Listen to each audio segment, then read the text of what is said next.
We'll go ahead and get started.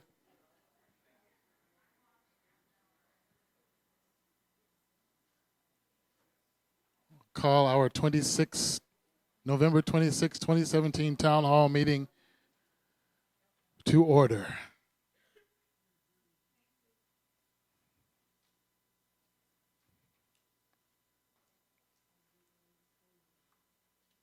Thank you.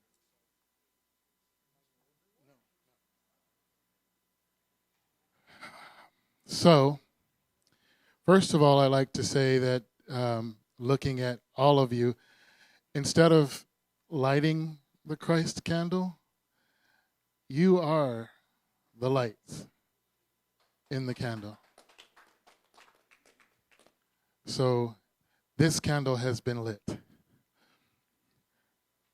Let's have our opening prayer. As you would settle into your seats, take a deep breath. We know the presence of God fully and completely right where we are. We know all the wisdom, grace, blessing, peace, love that God is fully and completely present.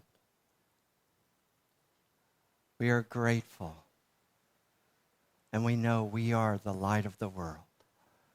And for this we give thanks, and so it is. Amen. Amen. Now, I know you're all comfortable, but as is our tradition, I would like for us to all gather together, hand in hand, and let's sing our community song.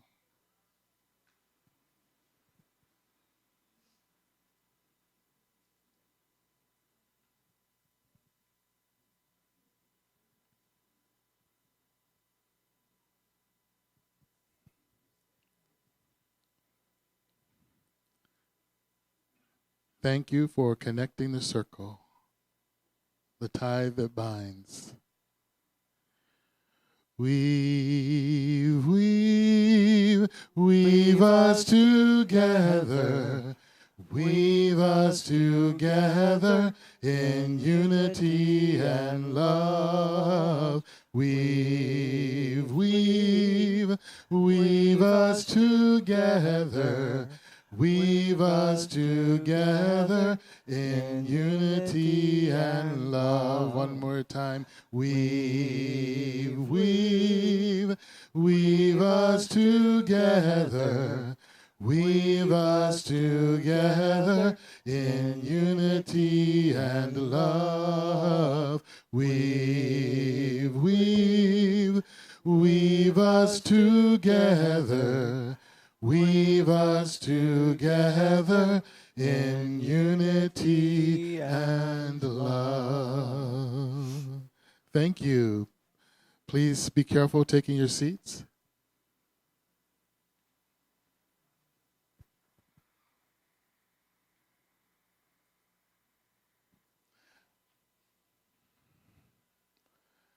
Our mission statement for Unity Church of Hawaii is, Unity Church of Hawaii fosters personal transformation, creative relationships, and compassionate, sacred service.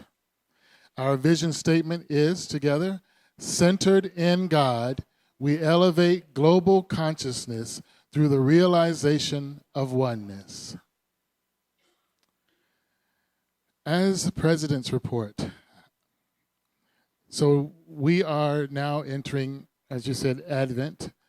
And also, I want to say that, this particular year, has been a little bit difficult for some. I don't want to call all of the things out, but the different things that have been going on throughout our country and other countries, people are suffering is what I'm getting at. And I would like for us as a community, to be conscious of the things that people have been going through, realizing that we are blessed to be where we are. So I want us to just take a moment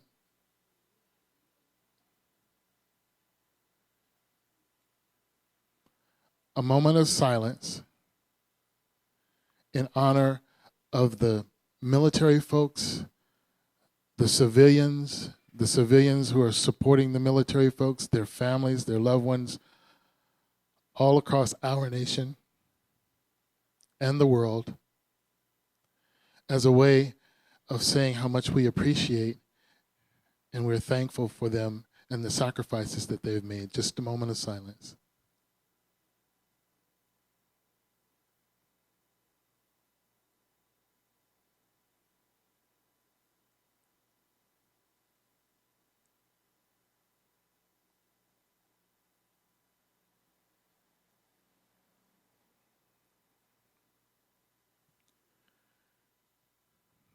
Thank you. We also have some right here in our community that are suffering. And we want to say we love you. We appreciate you. And we behold the Christ in you.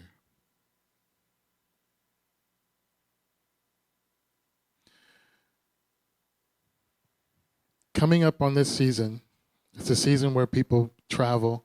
They go out and have a little drink, get behind the wheel of a car, and then you don't see them again.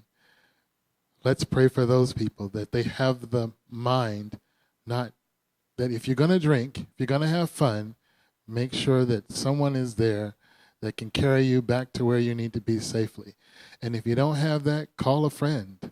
Call Lyft, call Uber, call me. Whatever you have to do to get back safe so that we can see you again and that we can hug you again and that we can give you a big old kiss and say, Merry Christmas, Happy Holidays, Happy Hanukkah, whatever it is that you celebrate during this time of the year. I want to continue my report at this time with Thomas Gallagher, who's going to give you an idea of what the facilities committee has been up to in their rambunctiousness. Super. Thank you so much. Diana, do you have the slides? Okay. There's a couple of things that we've been working on. As I think probably everybody knows, with regards to termites, when we were doing the roof and putting new roof on, there were some termite damage things. Nothing live was found in any of it, but at some point we probably need to put some of the subterranean termite capsules into the ground to be able to take care of the ground termites. And at some point we probably need to tint some of the buildings just to make sure that there aren't any issues with that. We have gotten no bids with regards to any of that, but I just wanted to let you know. The second thing that we've been doing is some of the guttering, and thanks to a number of people that have been on the facilities committee and all, we've been able to try to look at the areas that are needed. And I'm...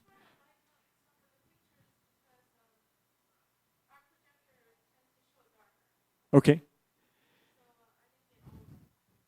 Well, super. Okay. What I wanted to do is just give you an idea of what we're looking at to try to connect things back together. As you can see on the slide here, is right out here, and we're trying to connect some of that together.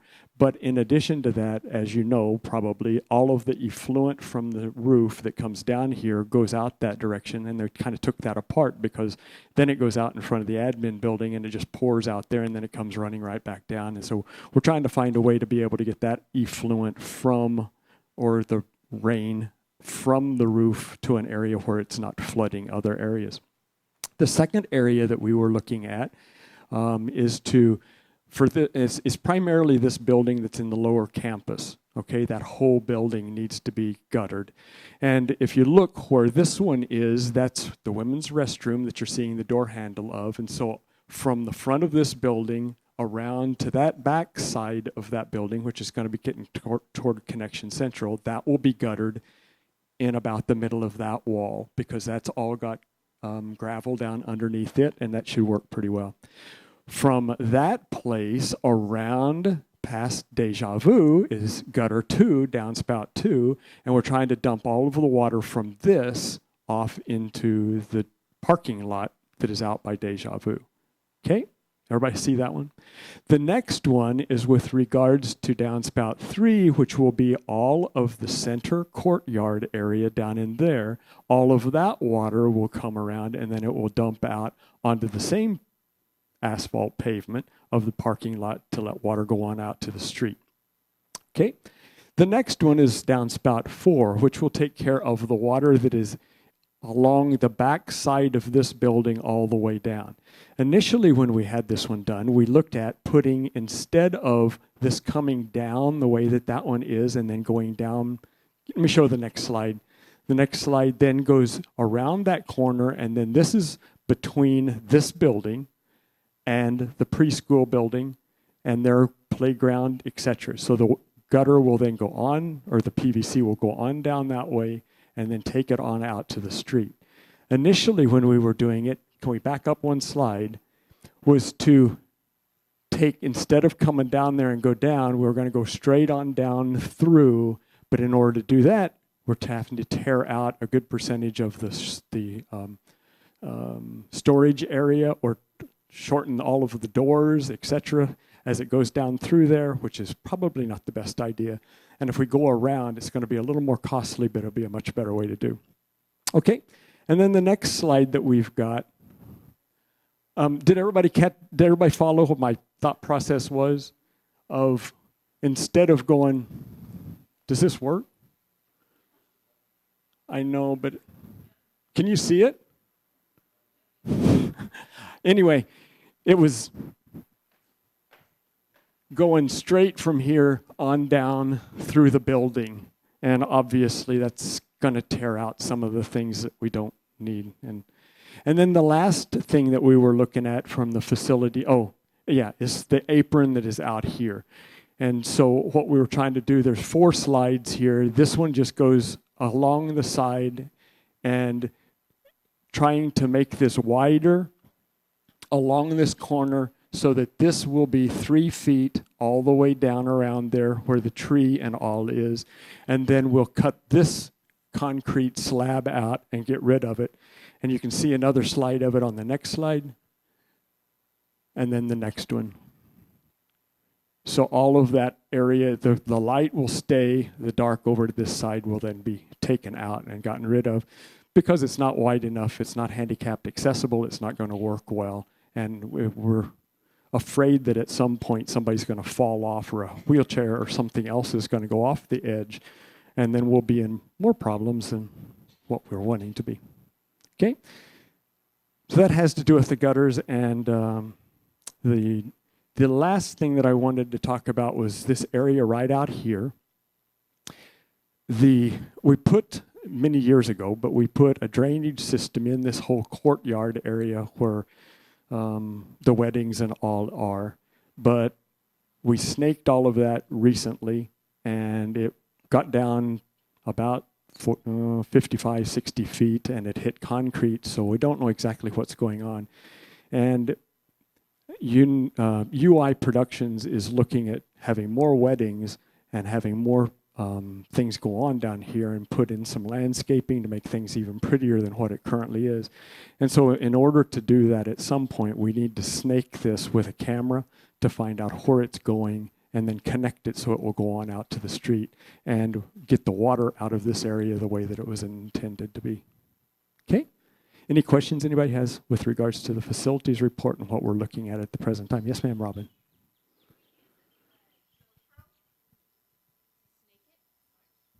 Could we use a GoPro to snake it?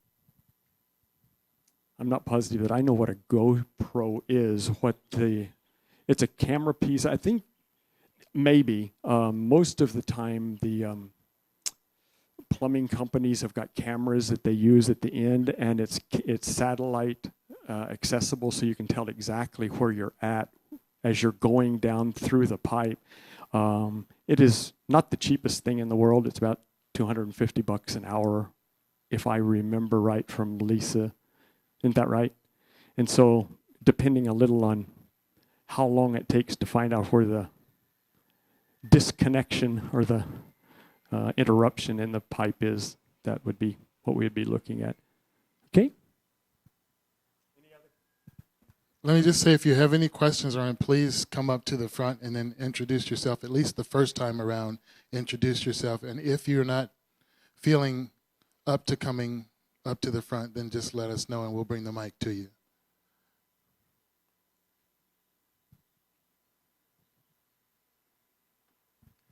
Well, I think we ought to acknowledge the job of the Facilities Committee and these gutters. Yahoo!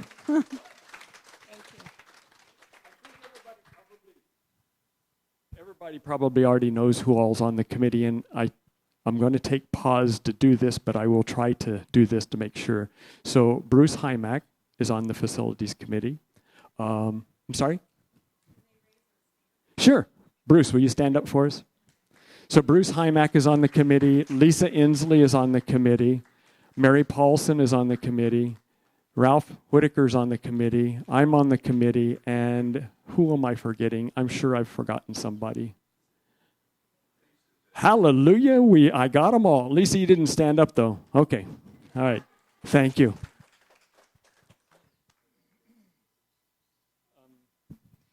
The other part that I think we may want to talk about with regards to the gutters, and I wasn't positive that I wanted to do it right now, but we initially had put in a HUGS grant to be able to get some of that done. The HUGS grant was for $5,000.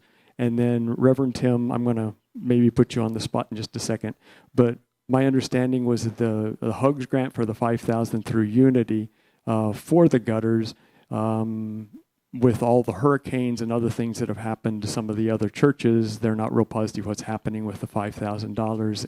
And can you fill us in on where the latest is with that, please? Sure. Well, I'm waiting to hear. So I'm in touch with Unity Worldwide Ministries, with Bruce Vercuse, and the people who decide on the HUG Fund grants. So I'll let you know as soon as I find out. So let's just affirm that we get it done. Thank you. Thank you very much. I appreciate that greatly. The second report that I had for you was with regards to the Endowment Foundation, and I think that Kathy Whitmire will probably bring a little bit more information with it. I will tell you real briefly that where we are at present is that the committee for the Endowment Foundation has completed most of its preliminary work. And I say preliminary work because what we have done is looked at the possibilities. We feel that probably a 509A3 supporting organization for the supported organization, the church, is maybe the best way for us to go. We have put all of the paperwork together with the bylaws, Appendix 1, which is a gift acceptance policy, and number 2, a spending and distribution policy. That all is together. We have it ready to go to the board Tuesday night, and so we will talk about it on Tuesday. And if the board then approves of it, it will go for legal review. After legal review, and we get the impression of what needs to be done from the legal person, and we found a person that specializes in churches, endowments in Honolulu. And so I think we've found probably the best person on island to be able to help us with that. After that legal review and recommendations are made, it will come back to the committee, which is the Unity of Hawaii Endowment Foundation Committee. From the Unity of Hawaii Endowment Foundation Committee, it will go back to the board, and hopefully this will all be done before or around January or February, so that it can then go to the annual meeting in March and be approved. What I would like for us to be able to do is after it gets out of the board, I will ask that it gets put on the website so that people can look at it and kind of get an idea, realizing that it very well may be changed some when legal review gets a hold of it, but and it may be that it's better to wait until after the attorneys get through with it. But anyway, I'm more than willing to look at however that needs to be done. Secondly, there is a recommendation that came out of the Endowment Foundation Committee to try to make the whole process whole. So we know that there was some money that was used for a variety of things, and that will come back to the congregation for vote from the congregation as to whether to approve or disapprove of the recommendations that have come out of committee. Questions?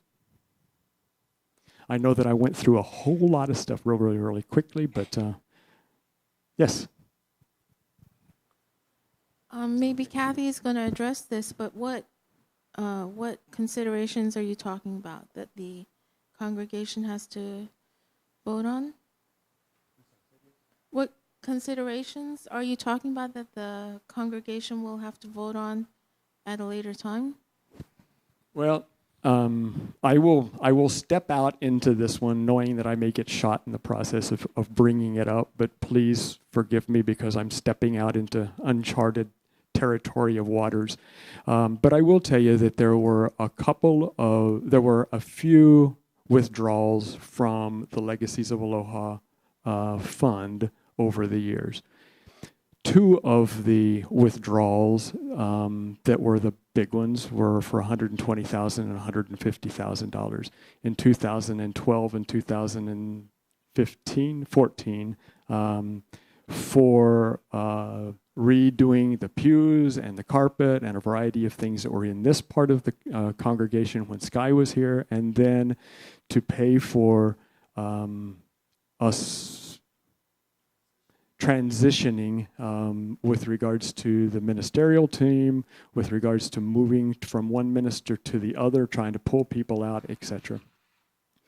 I'm sorry, that was number 3. The second one was with regards to paying off the debt that we had, the mortgage that we had.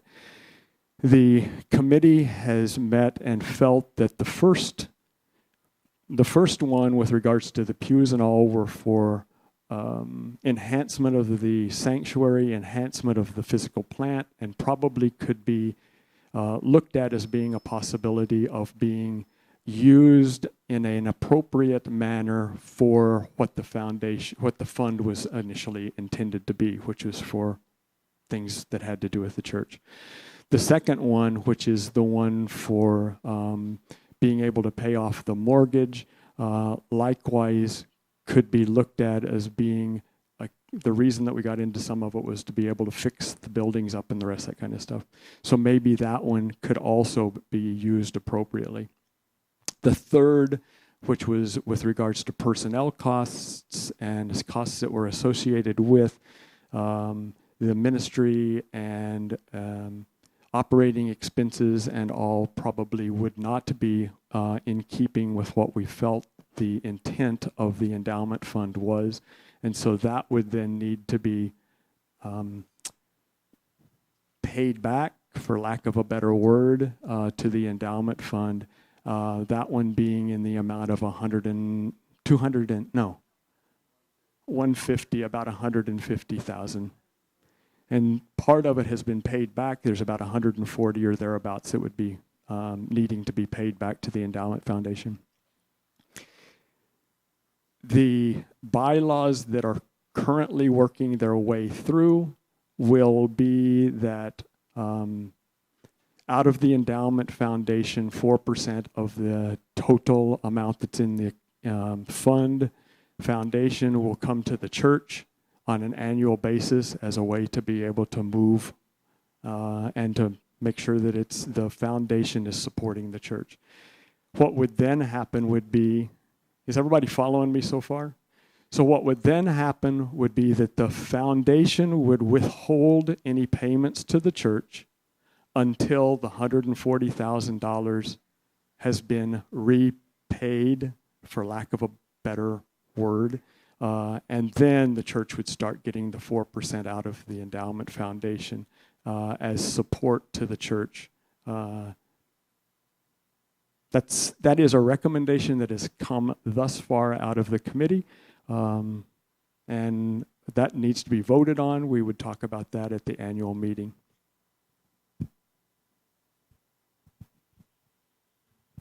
Any questions for Thomas? Okay, hearing none. Thank you, Thomas.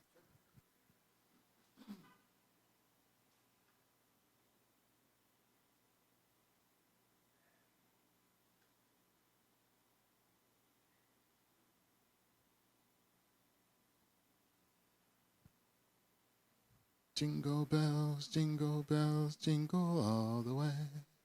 Oh, what fun it is to ride in a one-horse open sleigh. Woo! All right, thank you. So now we'll go next to our treasurer's report.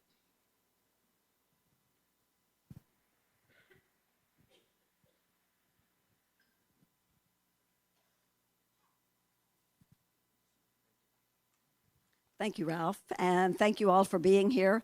I passed out all of the copies of the report that I had.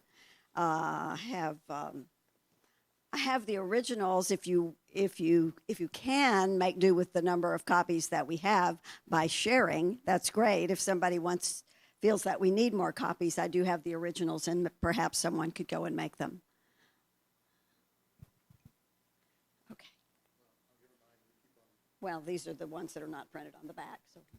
Okay, so we will go ahead with a couple of other items. Several people had mentioned, how many do we need? How many people would like to have one who do not have one? Okay, I only see 3 hands up right now. 4. 4 hands. Maybe make 5, just for good measure. Thank you very much. Several people had mentioned to me that over the last few weeks, we have so many things in our weekly bulletin that we no longer have the report on our weekly income. And believe it or not, there are some people in this congregation who go to that first and say, how much money did we have coming in? So I went ahead and put together what we have for November so far, which is right there. This is the report that had been included in the weekly bulletin in the past, and perhaps in the future it will. But at any rate, November has been a good month so far. Usually we do get a big part of our income that comes in because of people on campus using the facilities. We get a lot of that the first week and the second week. But this month it held up through the third week, which it usually does not. So we're a little bit ahead of the game, and if this is our last week of November, and if we continue to have good results, then we will be showing a very positive result for November, because in addition to the weekly donations that we count every Monday, this month we're going to get an extra little gift that all of you, just about all of you, participated in, and that is from the Makahiki 80th anniversary celebration, where the committee worked very, very hard, sold all the tickets that they could, and held their expenses down, and came out with a little more than $4,000 surplus in the end, which will be moved into the general fund this month on the 30th of November to give us a little boost this month. So November's looking pretty good. The other thing I would say, when the Board of Trustees adopted the budget for 2017 back in January, that was the total amount, $532,770. So we have been just showing 1/52nd of that. We just divided it by 52, and we've been showing it every week. But our expenses are actually a little less than that, or going to be slightly under 500,000 for the year. So we've some things we planned to do we didn't get done, one of which is the audit, which I'll be talking about in a few minutes.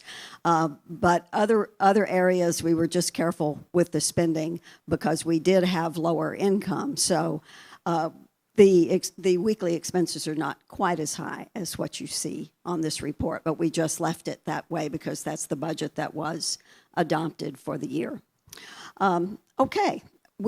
Are there any questions about this slide before we take it down?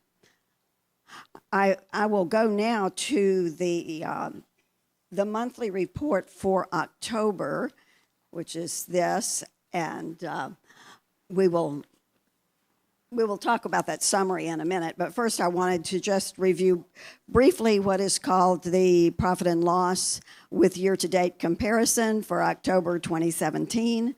And you can see that we are now showing a total of donations every month before we look at the other income items that we have. So our donations for this month, for the month of October, were a little higher than what we had been experiencing in recent months at $29,000.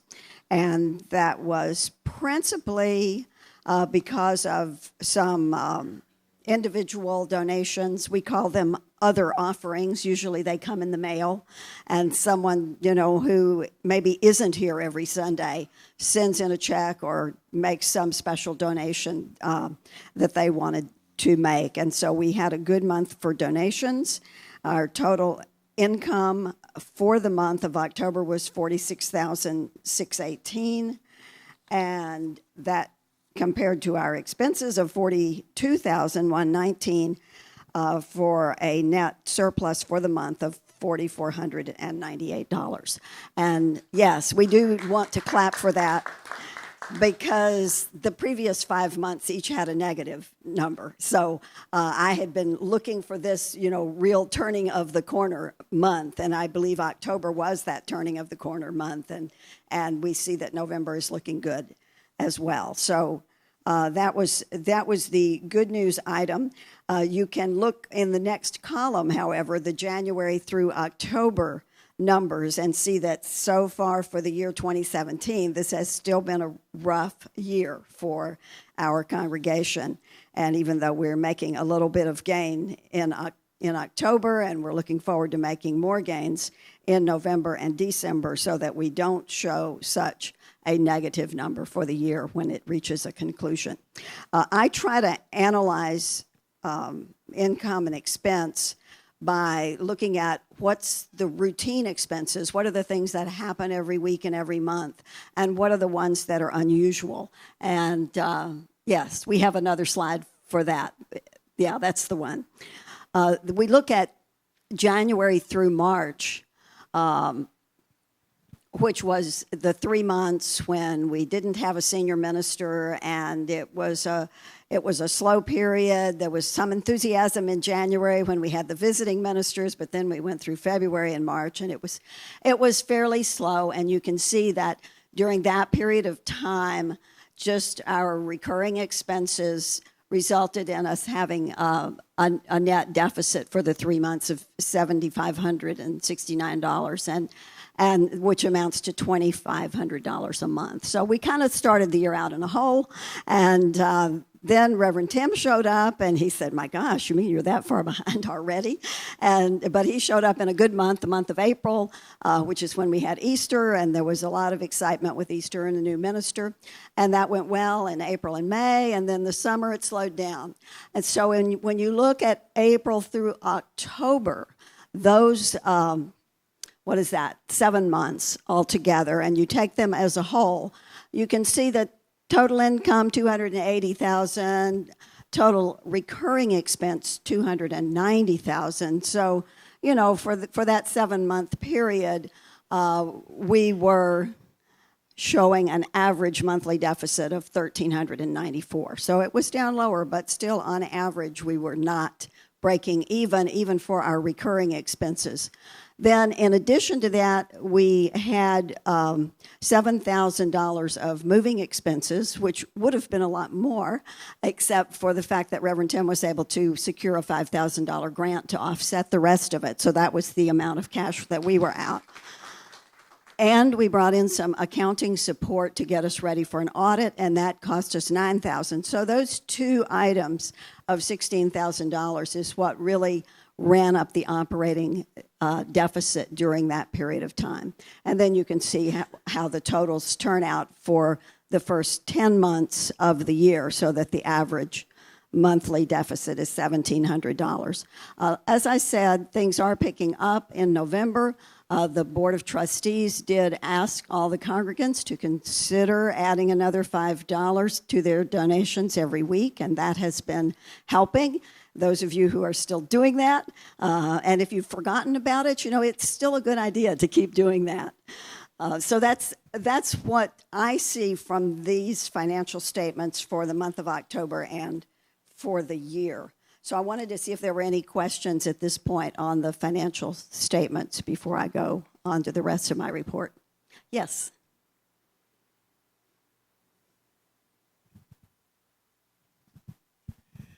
I know we do a lot of thanking around here, but I am aware as a fellow board member that Kathy Whitmire spends many, many, many hours behind the scenes. And I would just like to really shine a light on her many hours of free volunteer service. She has been working very hard, sometimes even with limited access to information, to get us on track. And I feel like the train is on the track and we're headed in the right direction. So I'd like to have a big shout out and a round of applause for Kathy's hard work. Thank you, Ricky. Thank you very much. And I want to thank all of the members of the Board of Trustees for their support in setting some new standards for our finances for this congregation and really putting an emphasis on accountability and transparency. So that's what has been the hallmark for this year. So I have one last slide I would like to put up that really pertains to the written report from the treasurer that you see. The goals that I really try to keep in mind. First of all, we want to have income that covers all of our expenses each month, and that's where I would like to see us go, and I hope we can all go there together for the new year of 2018 so that we're covering all of our expenses as we go along. And secondly, that we have current and accurate financial reporting so that we always know where we are. You will notice that I am still not presenting a balance sheet as I'm doing this every month. But we're going to get there. We're going to get there very soon. In January, we're going to start presenting a balance sheet for the month of January when we meet in February to review that. Because it has taken a long time to find all the errors and get them corrected, and we're still not completely there. And now, why do we have so many errors that have to be corrected? After delving into it and discussing it at length with the Finance Committee, I think we reached the conclusion that we really don't have good systems. We don't have the checks and balances and internal controls and automatic balancing to make sure that we haven't left an error uncorrected as we go forward. And that's where we need to be. We need to every month have a good system of checks and balances and make sure everything is done and reported timely. And we have been so many years trying to get a system like that, but it's been years since a balance sheet has even been published, and it's been more than a decade since we've had an independent review of our financial statements. And the reason we didn't have an independent review is because the financial statements were not in shape to be audited or reviewed by an outside party. That's the reason we spent $9,000 this past year just getting 1 year brought into shape and getting it ready for an audit. So based on all of that, we concluded that it's time to transform the system to be more professional about what we're doing and to engage an outside CPA firm to do our regular bookkeeping and our bank reconciliations and our monthly statements and our annual statements. And I am thrilled to report that on November 16th, the Board of Trustees voted unanimously to do just that with the beginning of the new year, to contract with the firm of Stephen Lee CPA, which is a local firm near here, and to have that firm maintain the QuickBooks data files, prepare the bank reconciliations, and produce all of the monthly and annual financial reports. And the cost of that will actually be slightly less than what we had spent doing it in-house. So I believe we have transformation here. So that's my most exciting development, but I think Linda Knox will say the even more exciting development is item B on my list, which is the independent review of the financial statements for the year 2015. Now, I have to say, I had hoped we would be moving more quickly but you have to start somewhere. And if before I was treasurer, Linda Knox was treasurer, and she over a year ago said, we have to get this done. That was during 2016, and she said, we're going to set 2015 as the year we have an independent review of our financial statements. And she set to work doing that. They determined that they couldn't get it done with the internal system, and in January, the board approved bringing in an outside accounting support to get the books in order for 2015. That has finally been concluded, and I have gone back to the audit firm of Wyckoff and Combs, and they have given us an estimate of from $14,000 to $15,500 as the total cost of doing an independent review of consolidated financial statements of the church and the preschool for 2015. The preschool books are being brought up to date for that 1 year by the same outside accountant who worked on the church books for that 1 year, and she is scheduled to have them finished this week. And so we are going to be asking the Board of Trustees to approve an engagement agreement with Wyckoff, Combs and Company CPAs for the independent review of the 2015 consolidated financial statements, and we're going to be asking for that approval on Tuesday of this week, but only if I can get 2/3 of the trustees to agree to it, because I didn't have it in time to get it on the agenda in advance. So I'm just, letting you in on that little secret if you want to talk to any of the trustees about it. And if you're interested in seeing this audit move forward, we are planning to have the audit work done in January with a draft report back to the board in February and to the congregation at the March 4th meeting of the congregation for 2018. So it's a baby step in my view, because we're still 2 years behind, but it is a very important bit of progress towards something that a lot of us had been concerned about for a long time. So I want to thank all the members of the Board of Trustees for your support in getting this done, and with special thanks to former Treasurer Linda Knox, who really got it moving. That's where we stand with the audit right now. It's my view that we need to have an independent audit or review every year, and that our next step should be within this next year to complete an independent audit of both the church and the preschool consolidated statements for 2017, so that we can be up to date during the next year. That's what I would like to ask the congregation to join me in setting as a goal.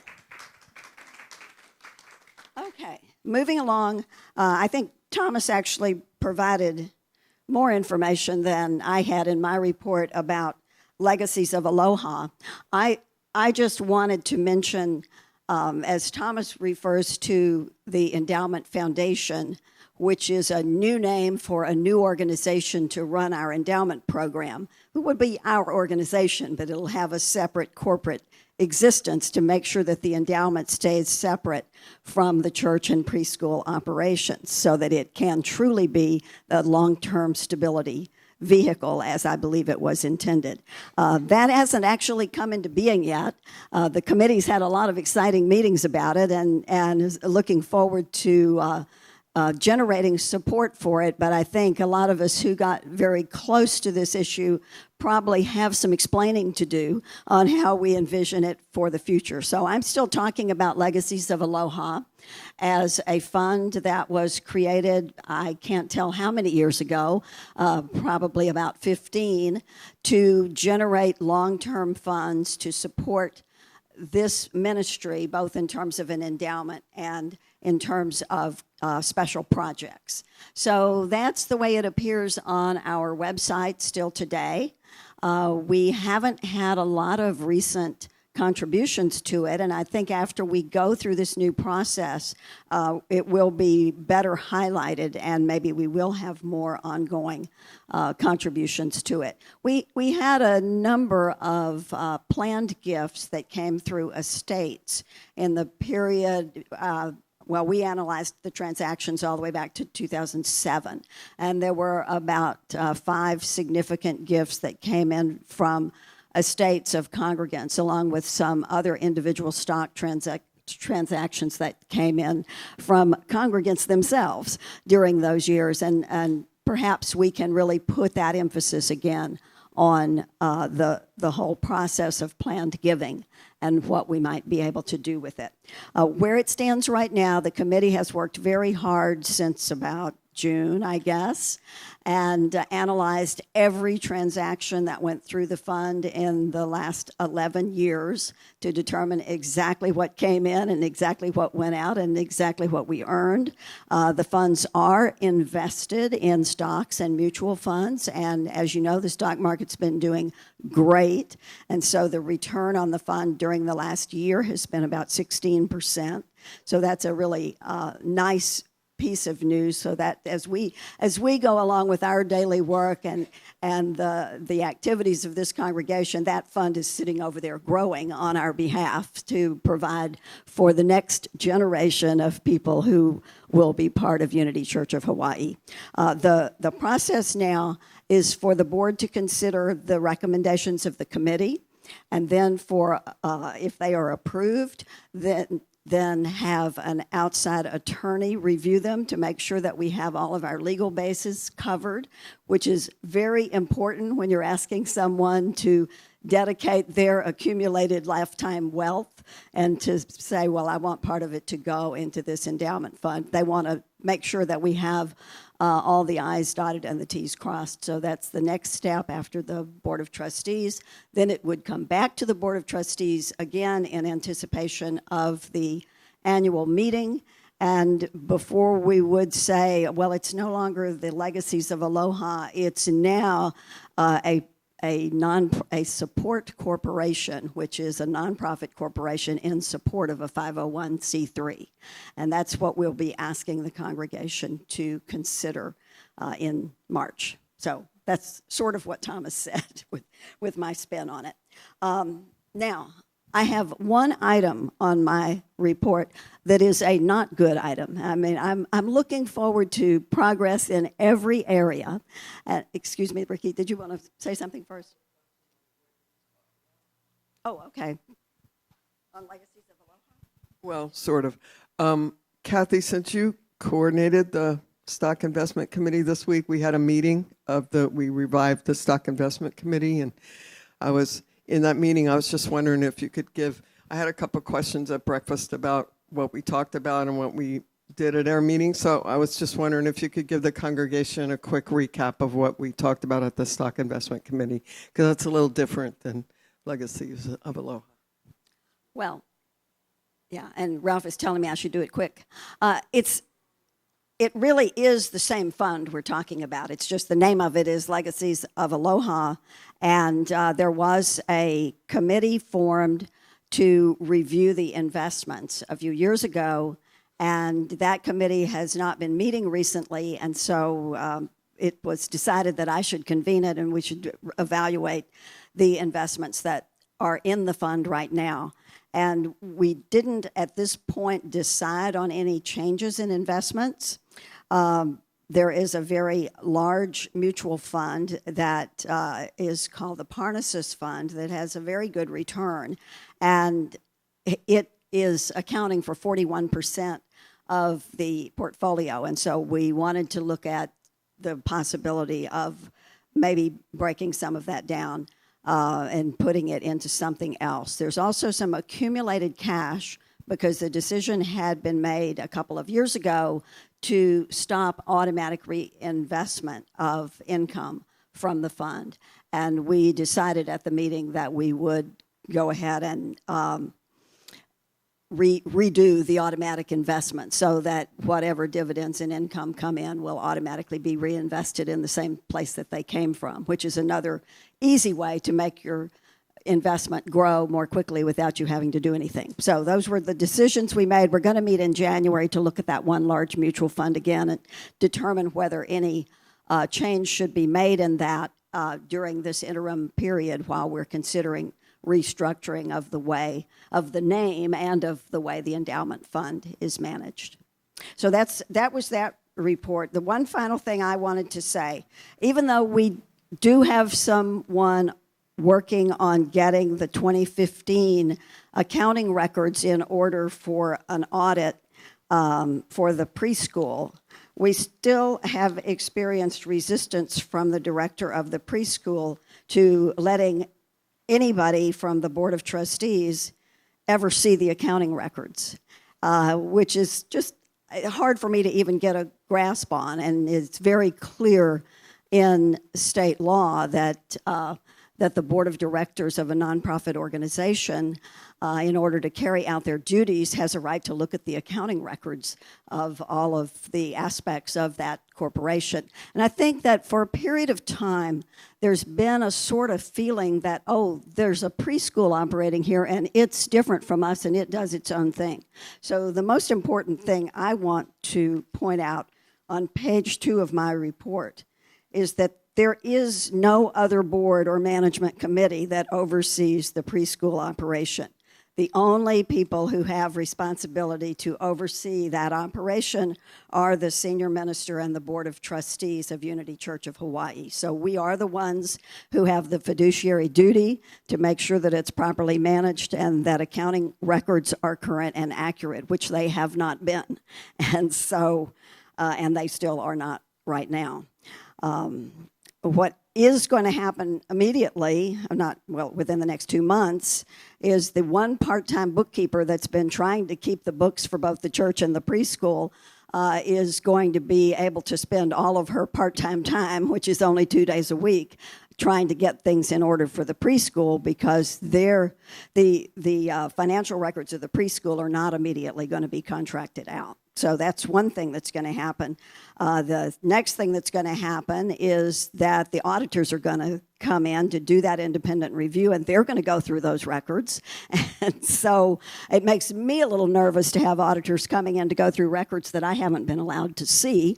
So I think the next thing that needs to happen is the logjam needs to be broken. I went to the Board of Trustees back in October. The Board of Trustees voted to support my request for full access to the records. And that's something that's going to have to happen. And I think Reverend Tim is going to need to be the one who breaks the logjam. And I believe that he will. So I'm counting on him to do that. And that concludes my report, and I'm open for other questions. Yes, ma'am. Oh, hi. Hey, you know, we've worked with the preschool for many, many years. Sergio has always been wonderful. What are the reasons that he's giving for not, can you disclose to us what, you're saying it's an obstacle, that nobody's, that he's not cooperating. But I know Sergio has reasons for this. Is there any way you could share anything with us? Sure, I'll be happy to share all the information that I have. Sergio sent us a letter, which I also plan to share with the congregation, saying that we really didn't need to see the accounting records and that he would give us any reports that we requested, and claimed to have given us all the reports that we had requested until I wrote back and showed all of the requests that I had made that had not been responded to. But yes, we have to see the records. And his reasons, for his other reasons that he advanced, were to say initially that, well, the church hadn't always been supportive, and maybe if we looked at the books, we'd be trying to take their money. That was what he first advanced back in June. Later, he changed that to say that the QuickBooks records include private information about students and their parents. And then he was willing to remove whatever information, which was basically names and addresses, that he thought should be removed. But then he decided that maybe there was a problem with their licensing agency. So those are the reasons that he has advanced so far, other than the last one being you don't need the information anyway. And I've stirred Ralph out of his chair, so he's ready to respond. If you don't mind, I would just like to say, because I was at those board meetings, and I feel like what's being presented here is a bit misleading. Yeah, I feel like it's really misleading. Because Sergio... Could you introduce yourself, please? I'm Chris Vaughn. I'm a member here, and I used to be a staff member here. I'm also a licensed Unity teacher candidate, so I'm very well aware of how the church operates. Sergio at that meeting was very calm and collected. He was recovering from an illness, and the meeting was at least 3 hours long, if I'm correct. And his portion of the meeting was probably an hour. He cooperated in every way that he could, and he told them specifically that he had spoken to the person who licensed the church as a preschool, and if they released the information as it was currently stored, they would lose their licensing and the preschool could not operate. And he was happy to cooperate with them to try to find a workaround for this, but that it would have to, it would have to be taken out of QuickBooks. They'd have to have an accountant do that, and that this was a time-consuming process. The board had given them an ultimatum of how many days to complete it? A week and a half to complete this. And their person who's doing the finances is the same person who's doing the church finances. And when Jack was the minister here, he cut her time between the church and the preschool. So when that happened, they only had the time to do the weekly catch-up for the preschool and the church. There wasn't enough resources to do all this stuff. So he explained to them that this isn't something that we can possibly do. He's not an accountant. He said if we want to hire another person to do that, we can do that. That there were ways to work around it. And, Reverend Tim suggested that they have a meeting with the licensing person and make sure it worked out properly. And during that meeting, I was extremely disturbed at the way that many people on this board treated a staff member of this church, as well as I'm a member here. I was also disrespected in the meeting, as well as other members, and I felt like it was totally inappropriate. And all of this is on record. It was all recorded, and as far as I know, those recordings have not been released. And I think if any of the congregation would like to listen to those, they might have a different idea of what was going on at these meetings. Could we I'm going to allow Reverend adjust Tim. that they have been released? I'm going to allow Reverend Tim to respond now because he's been waiting.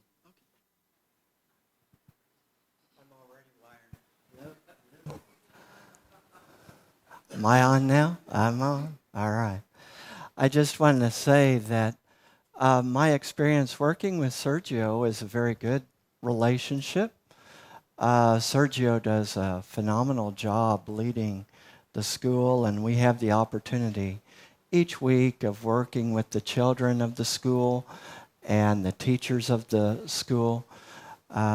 We've been developing a good relationship, and I've been developing a relationship with the children and with the teachers and getting closer and closer to them. What I have experienced with Sergio is a desire to protect confidential information, personal identifying information. And so the issue that came up in the board meeting that's being discussed is seeking out advice from that licensing board regarding what they are or are not allowed to do in terms of giving out information. So Sergio has assured me that he has contacted the licensing board, that the person that he works with wanted to go higher up to see what the information was regarding what they can and cannot release, because they do have, while they are part of our church, they are a ministry of our church, they do have a separate licensure. If any of you have ever worked with schools or preschools, there are certain regulations that govern schools that personal identifying information, just like in hospitals, has to be watched closely. And so we're working through this. I am believing that there will be an amicable solution to all of this. And so what I encourage with all people here that are part of our Ohana is to see this as working together, that we're not working against each other, but we're all in this working together for the highest and best good. And to evaluate within ourselves, am I part of the problem or am I part of the solution? And I'd like for us, in all of our discussions today and in the future, to look at bringing out the highest and best in our congregation and in all the people who are involved here, including our students, our teachers, our board members, all people. Thank you. Hey, let me just, okay, go ahead. Robin McCrary, and I record them. I have a question because I sent it to the board email, and I get this thing coming back saying it will be reviewed. So I'm just curious who looks at it first, who looks at the emails going to the board that we're sending our emails to.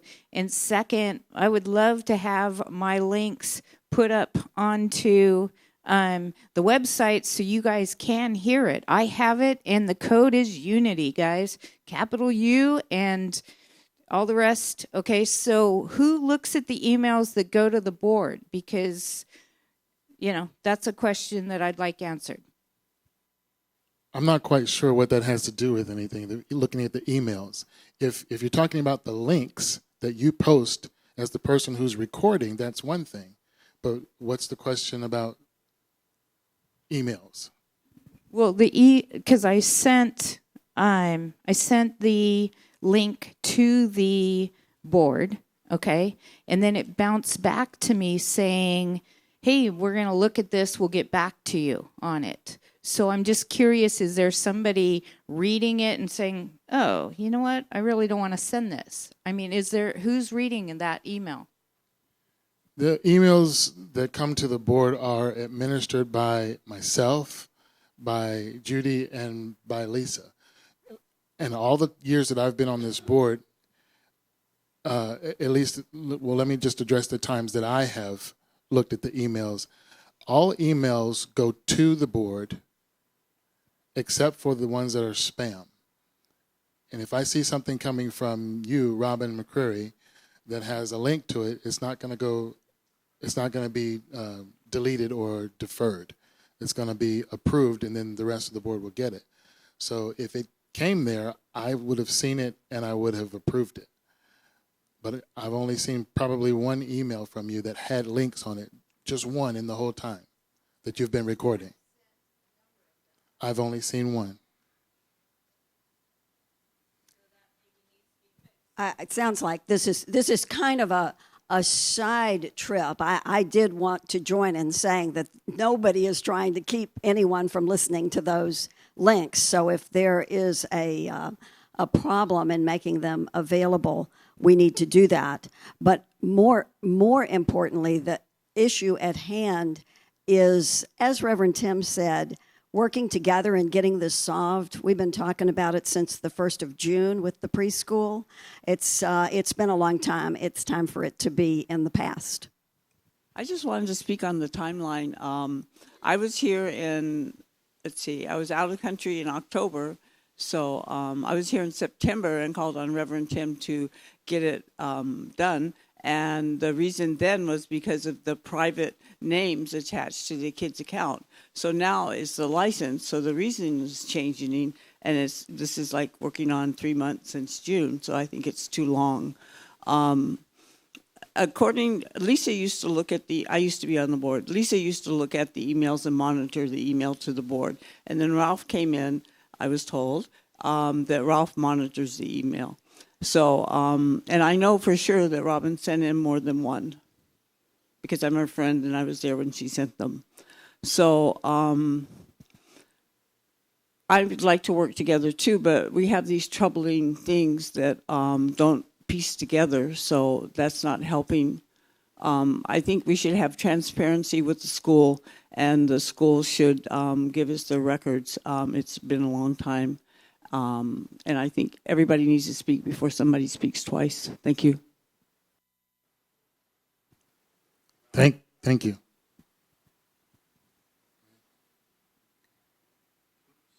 Thank you. I also agree that the way it was presented by our treasurer was not completely what happened at the board meeting. You explained that he was resisting what a lot of us members or congregants who were there saw a school director who was really trying to cooperate with the board. And he did explain, and Chris explained a lot of what his reasons, although thank you, Mary, for asking, what his reasons were, because they were not given by our board member. But he had gone to the state department that controls the school licensing just to find out what records he could give. And he cannot give out private information to non-school employees. Our board of trustees, they oversee everything, but they are just volunteers. And that was his main concern, was that he didn't want to lose licensing. And the school does bring in a lot of income for the church, so I'm sure the congregants would not want the school to lose the licensing either. They would not want the school, although we do want them to be transparent with the board and supply whatever records is necessary, but we do want them to comply with state law as well, don't we?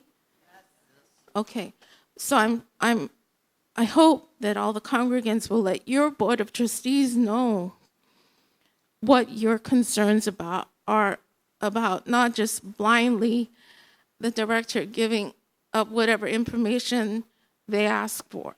And in that meeting, he was really trying to comply, but at least 2 members there, all they saw was resistance. So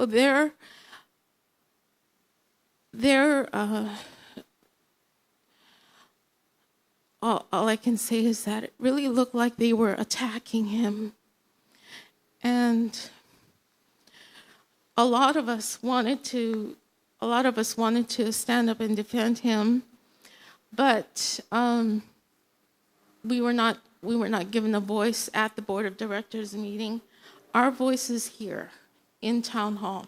So I am saying right now, I do not appreciate the way that you spoke to him or even some of the other employees, and specifically Amy, the accountant, because I know Reverend Tim is saying we need to work together, but that is not going to help. Do you agree that you could have spoken to him better? Me? Yeah. Oh, no, I didn't know you were speaking about me. No, I mean, I've been talking with Sergio about this issue since June. It wasn't just something that came up at that meeting. He asked to come to the meeting because he didn't like what the board had done in saying that records had to be made available. I haven't heard the audio tape. It is something I want to listen to see if I feel I said anything out of line. Certainly was not my intention to say anything out of line. But change comes slow in any organization, and it doesn't come at all unless there are agents of change who do insist on bringing it about. And this is a change that has to come. I will tell you that there are many schools that have licenses as schools from the state, preschools, daycare facilities that are owned and operated by nonprofit organizations. And many of those nonprofit organizations, hopefully almost all of them, do have audits done. And they do have to have accounting records. So this idea of the people who have fiduciary duties to oversee a preschool facility having to have access to the accounting records is not something unique at all. We're the ones who are unique. We're the ones who are behaving in a way that is not consistent with law or good practice, and being told, no, you're a board member, you're even the treasurer, but you can't see the accounting records, even though the bylaws say you have to make sure they're current and correct. He gave you a reason. He gave you his reason.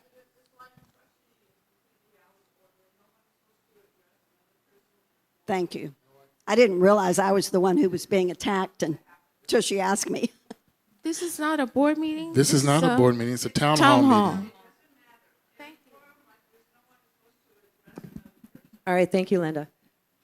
Thank you. Okay. Johanna Kelly, licensed Unity teacher here at Unity Church of Hawaii, and I believe the last point of order was that the board treasurer wanted to also take this sensitive information home, which not a part of best practices. So that is another reason why he does not or has not issued or come up with those things as of yet, the records. So that was one of the, thank you.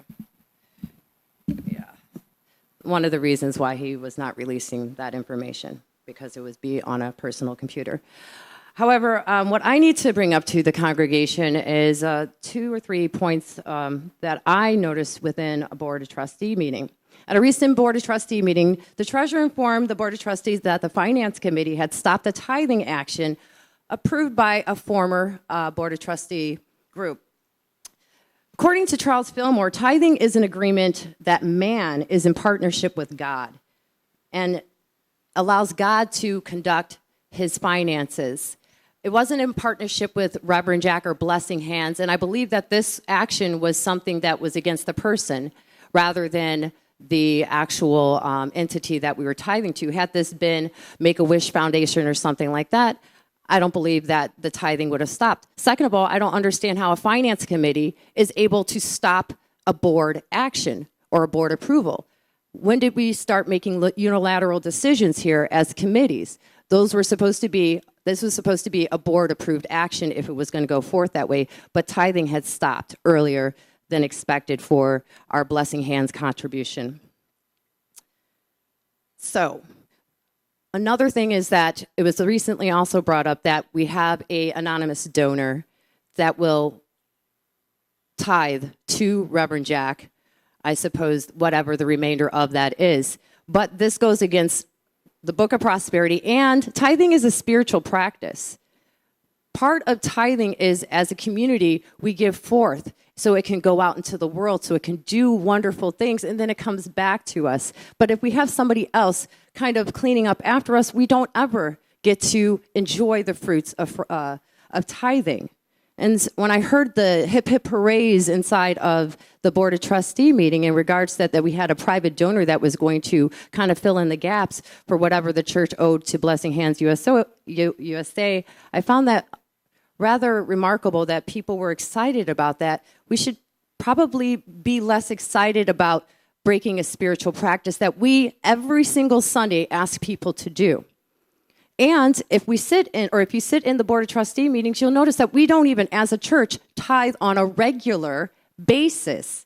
And this has been, I went and I asked the accountant, and this is true, that we do not tithe on a regular monthly basis. So how are we putting this inside of our bulletins, asking people to donate an extra $5 per day or $5 per week when we don't even tithe as a community like that? We don't even practice and uphold the same spiritual principles that we're asking you to do.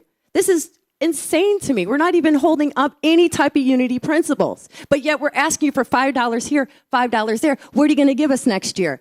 You know what? The moment that we start abiding by unity principles is the moment that this community will flourish. Remember, our source and supply is God. And when we break the laws of heaven, guess what? We're going to feel that. And that's what's happening right now. Still, yes, we might have a little bit of surplus in November, but I promise you, it will not last. Lastly, it has come to my attention that the QuickBook records of all of Unity Church of Hawaii staff, contractors, are now in the personal computer of the board treasurer who has brought this information home. This includes social security numbers, addresses, names, stuff like that. She may not know this, but the file that you have, and I've seen the file, has our social security numbers, including contractors like Michael Beckwith, like Bishop King, Reverend Jack, Reverend St. Sky, all of Alethea, all of you, if you've ever worked as a contractor, as an employee for this church, it is now on the treasurer's personal computer. I do not want my social security number or any of my personal information on your personal computer. I'm asking you to cease and desist, erase anything and everything that even has my name on it. It is not part of your job or responsibility to do payroll. That is the accountant's job at this moment until you've decided to take that job and give it to outsource it instead of providing it within the community, circulating money within this community. So what I want to know is right now, what type of encryption services do you have on your personal computer? Where is your personal computer right now that has the QuickBook files? I've had access to your personal computer before July 20th, and I was given free access to this information. Linda, you don't have the microphone. One second. This is not, Linda? This is my personal information. Linda. This is all the personal information of every employee, past and present, including contractors. Thank you, Rob. I apologize. No one interrupted you while you were speaking. I would appreciate it if you would allow everyone else the same courtesy. I would appreciate it if you would allow everyone else the same courtesy. If you cannot do that, I would ask you to please leave. I'm not leading anything. I'm standing over here in the corner.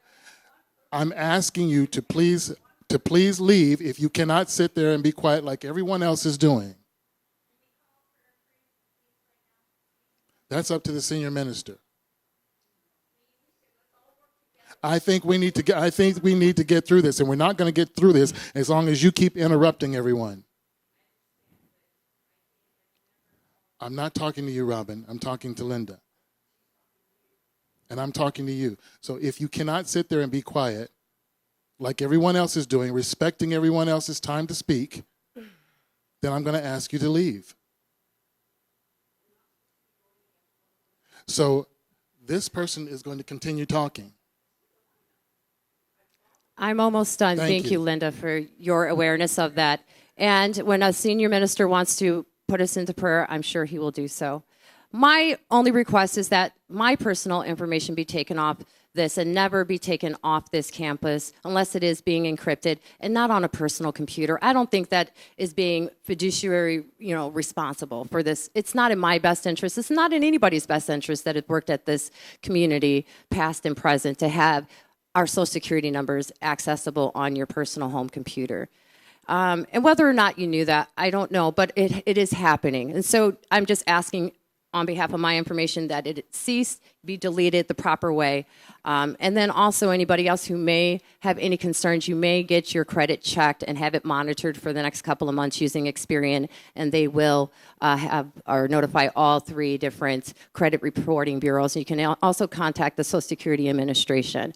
To me, that is a breach of security. I don't know who's had access to your computer, your personal computer, and just take my stuff off of your computers. Thank you. And this will be in a written letter as well to the board. Amen. I know you want to respond. I know because there's a number of questions. And if we could just take a deep breath right now.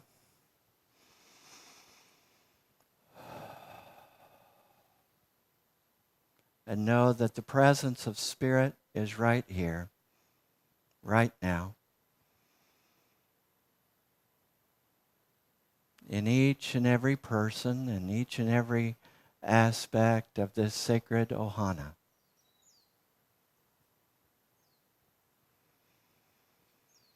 We know right now that where we are, God is. All of God is fully and completely present right here and right now.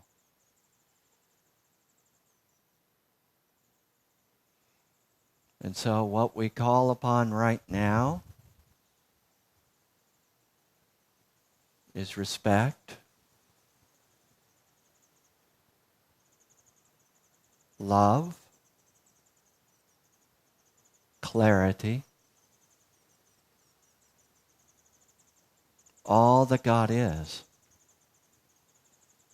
Knowing that as we listen from our heart, as we speak from our heart, as everything we do is from this sacred place of the heart, that the Christ is in charge. And we give thanks, Spirit. And so it is. Amen.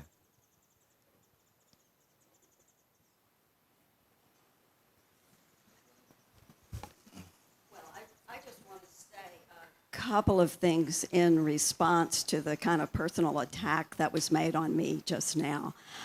First of all, I think it's important not to make personal attacks. Someone said that maybe they thought I was making a personal attack on Sergio, and I certainly want to listen to that audio tape and see if I agree with you about that, because I think it's important for things to be kept in a professional level. Just for anybody here who is on the staff who might be concerned about your Social Security numbers and your payroll records, our payroll is done by an outside service, and only the totals are entered into QuickBooks each pay period. So it's not part of the QuickBooks record. I just wanted to allay any fears that anybody might have. Thank you.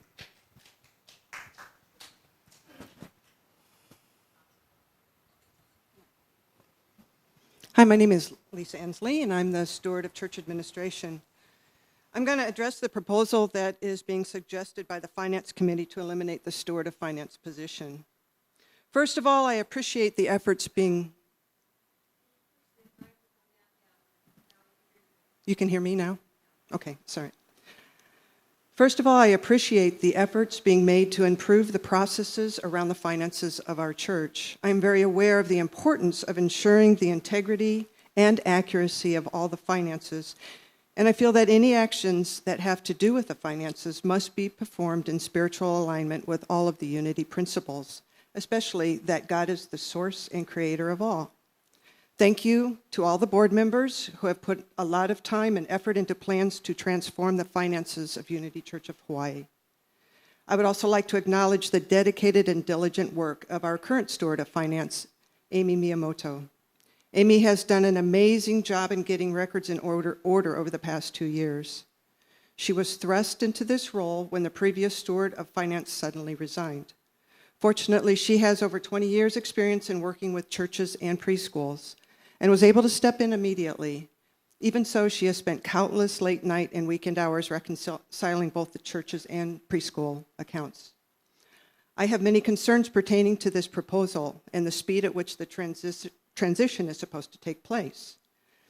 Amy hasn't been utilized in this proposal process. She knows more than anyone what would be needed and how to make a transition as smooth as possible.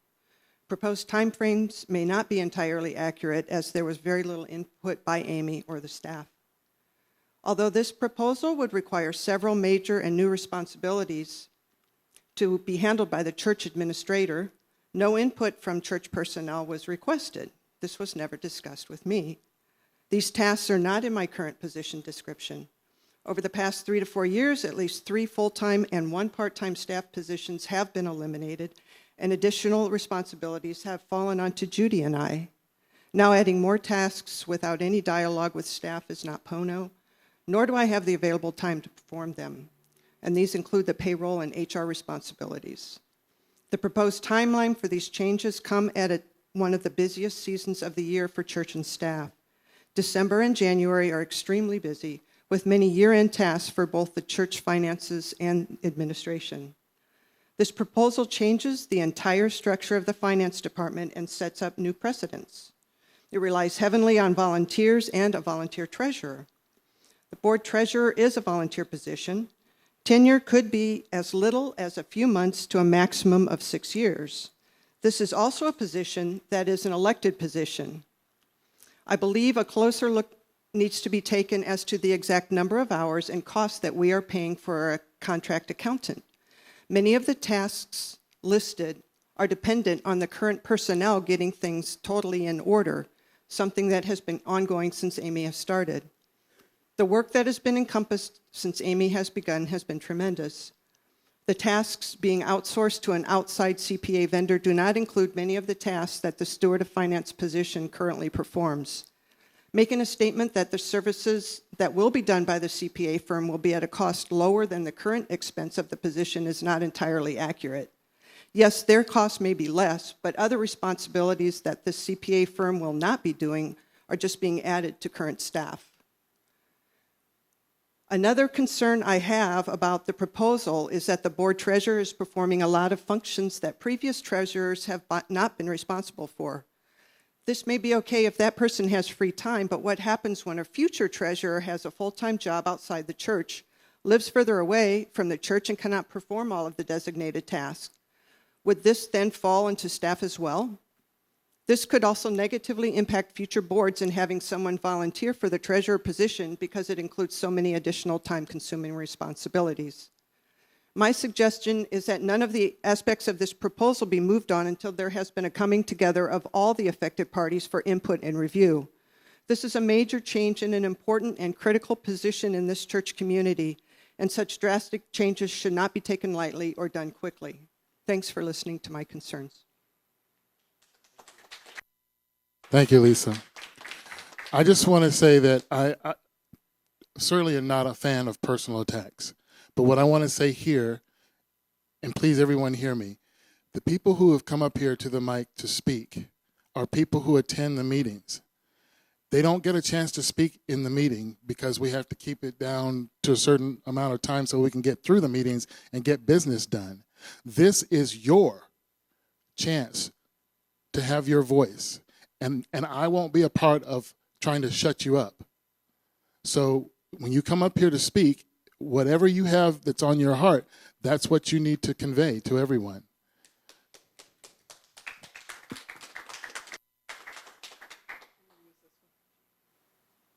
This is kind of tall for me.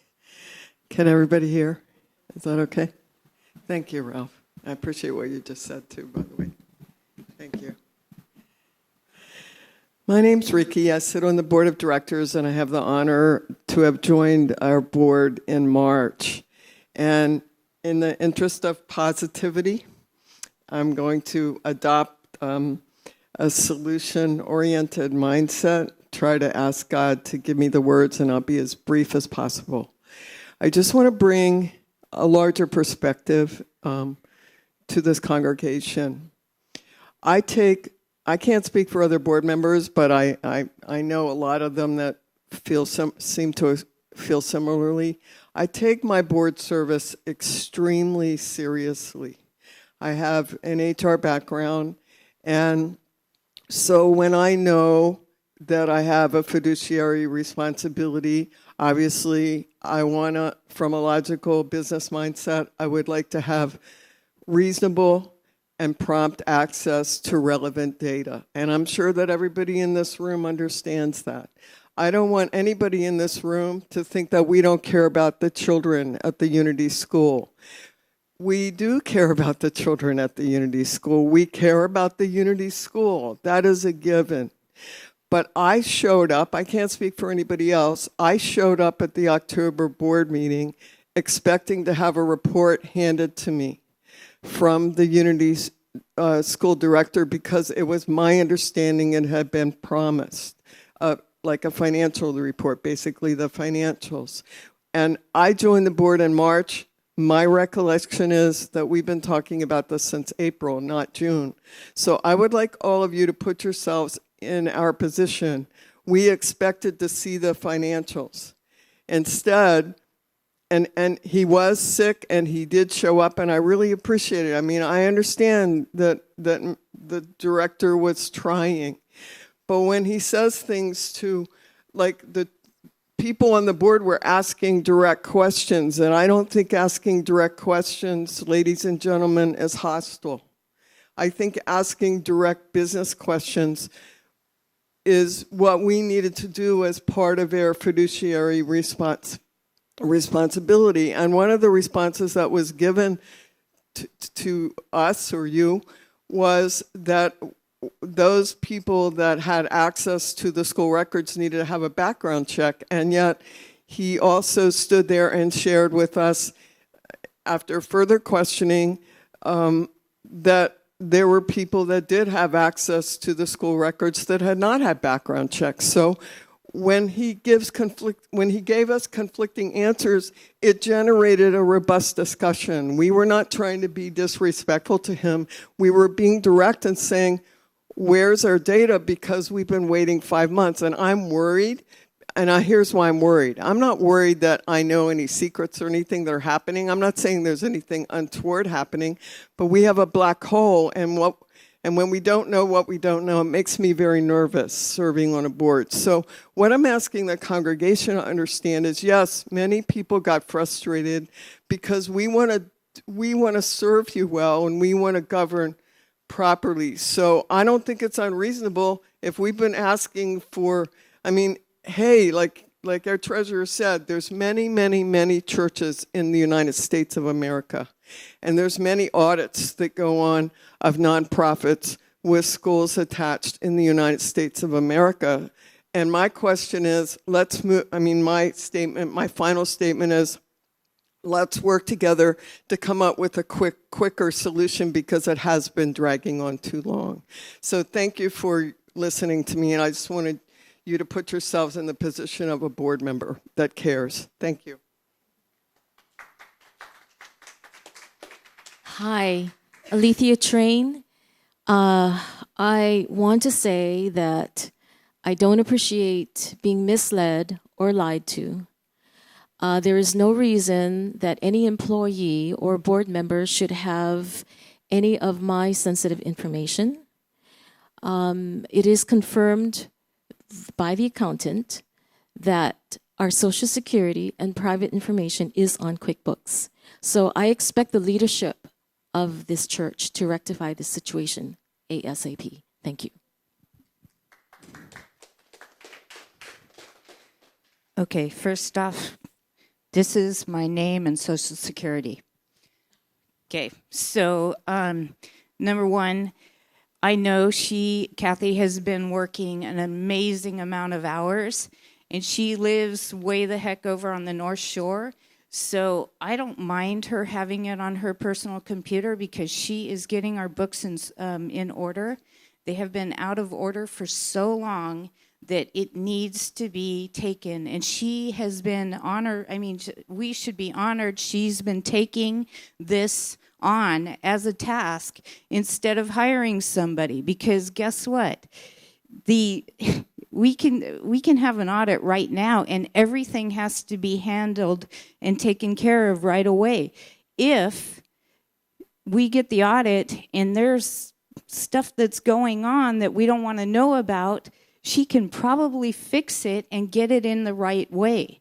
So I highly recommend that we keep her doing this. And again, she lives so far away, and I don't know how many hours a week she gives us, but I'm sure it is more than 30 hours a week.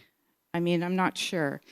Anyways, and you talk about your description, Lisa. Can we have a description of what the staff does? I have never seen a staff description of what they do. So, would love to see it. Thank you. You should address that with the senior minister. He's their boss.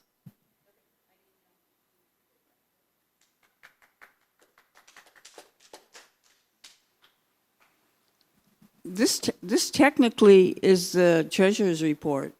So if anybody's aware of that, it's supposed to be the treasurer's report, not a discussion about how the treasurer does her job. So this is all technically out of order. So it's not a really good run meeting. I hate to see Unity go down to the level of personal attacks and taking apart people for trying to do good for the church. I would think that direct discussion between two people should be done on a personal level. And I've seen it done before, especially commandeered by this board or past boards, and it's hell to live through. And for somebody that's tried to do so much for our church, this church is really resistant to change, and especially in the monetary and power leadership level. I've seen it so much in the past at least decade, and anybody that tries to change anything in this church really gets hell, and you're pretty much barbecued. Sometimes it's a witch hunt, but to see personal attacks like we had today when it's supposed to be a treasurer's report, technically the treasurer is supposed to finish their report. Then if you want to have comments about something, you should do so after the meeting's in when we have comments about something. And as far as Robin was talking, it's not the presence of the president to knock in and say, oh, that's so-and-so or whatever. I feel that there's too much interference in here by the president waning off things or kicking them off to the side. But I, myself, you might not have thought so, am trying to follow, let's work together, as Reverend Tim suggested when he called for prayer. And I did not see others do that. Now, I'm not going to point any fingers, and I'm not going to say so-and-so got overexcited and this one didn't and whatever, or so many people have their minds already set or whatever. But I find whenever you're trying to change something in this church, boy, it's embedded and you've got hell to pay. So the people that are trying to drive us into positive areas and progressive areas, I would hope that you would give them just look into it and give them a little bit of positivity, because they're working hard and it's for a good thing. Thank you.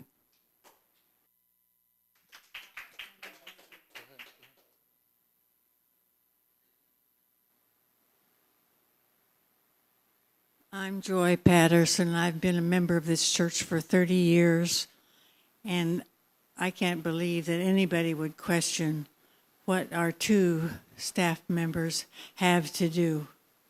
I'm a volunteer on Mondays from 9 until at least 1:30. I'm a volunteer on Sundays from, this morning I was here at 7:30 at the office until 10:30, and then I came to usher. I can tell you there's plenty for two people to do in that office. And I think it is extremely rude to even question it. And if anybody has any question about it, stand up and step up. Show your face in the office and say, how can I help?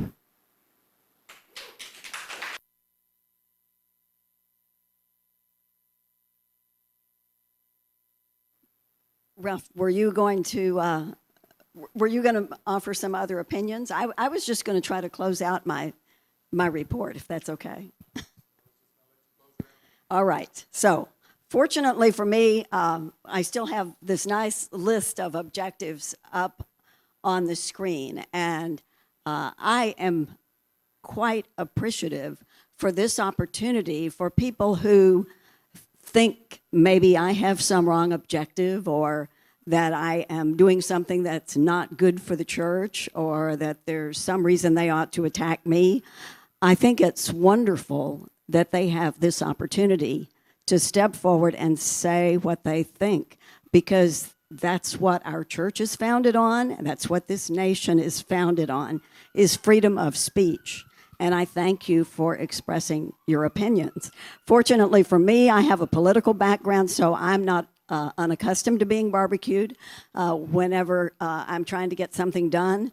But you won't see me involved in anything ever where I'm not trying to get something done. And I would not spend my time just being on the board just to say, oh, it's all great, let's just keep on keeping on the way it's always been. I came on the board to bring about transparency and accountability. And that includes transparency and accountability of the Board of Trustees, the senior minister, the staff, and all the congregants. And that's what I'm here to work for. We do have a lot of volunteers, and I certainly thank Joy for all of her volunteer time. I see her in the office so often and know how hard she and other volunteers in the office are working. And we have a fabulous volunteer team that works with the finance effort that works with me as treasurer. We have volunteers in every week, and a wonderful volunteer team there that I want to keep expanding, because that's how a church is successful, is by bringing people in to volunteer and by giving them responsibility and giving them important tasks to take care of. I'm happy to be a volunteer here myself, and I thank all of you who do that. And that concludes my report. Thank you. I just want to piggyback on that just a little bit. And I am a parent, and none of you are my children. But I just want to say that it's not always what you say, it's how you say it. So if I'm going to ask you to work with me on doing something, I'm going to ask you, hopefully in the most respectful way, and not tell you that you are something that you're not, or say things that is disrespectful, or try to point my finger at you. If I did that, I'd need more than two hands. So in regards to asking and getting, you could probably get more flies with honey than you can with vinegar. I think a lot of what I've seen happen here is no one is saying there should not be an audit or review.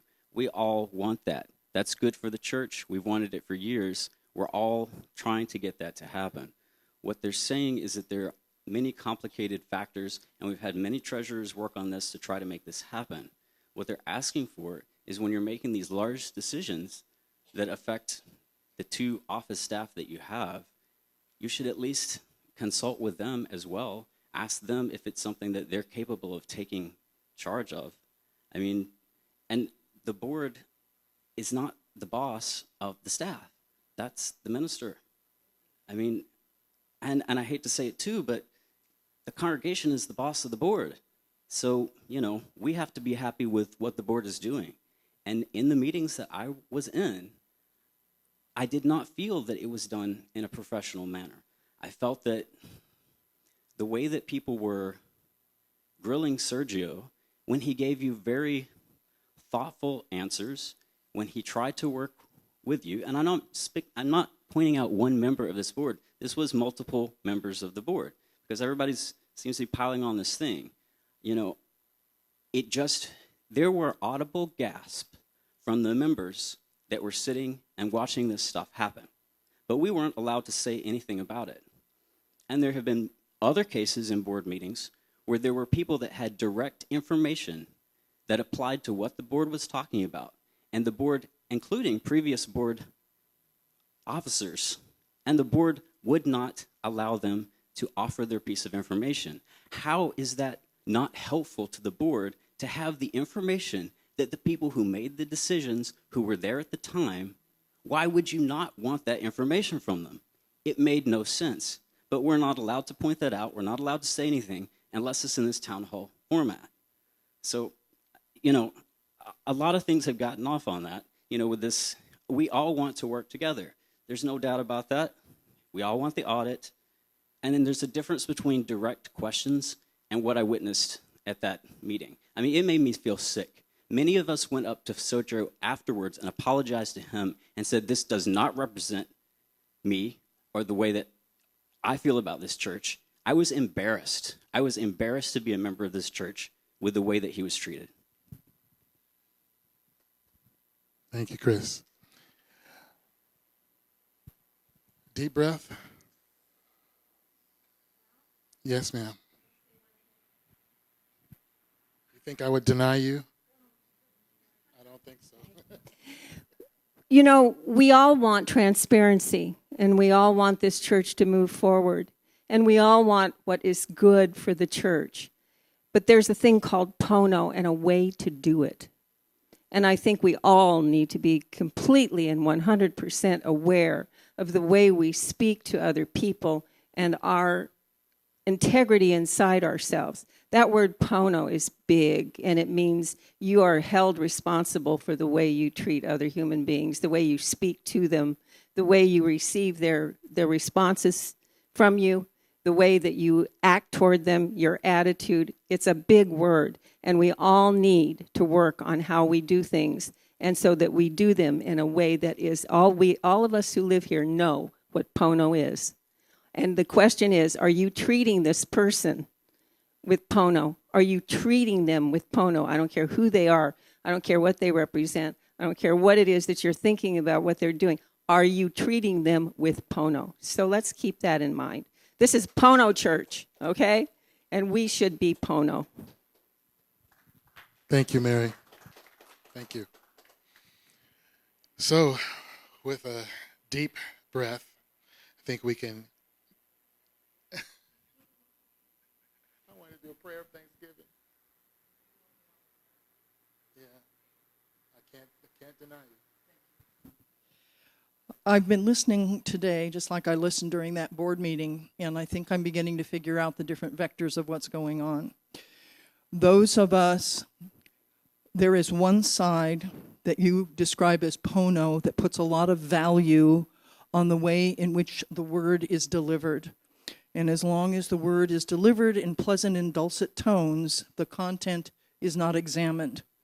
And then, as mentioned by Ricky, others of us who were described as being strident were listening to the content and finding some of it internally inconsistent, which then put an edge to our voice, which then activated the other side and said, this isn't an emotion we want.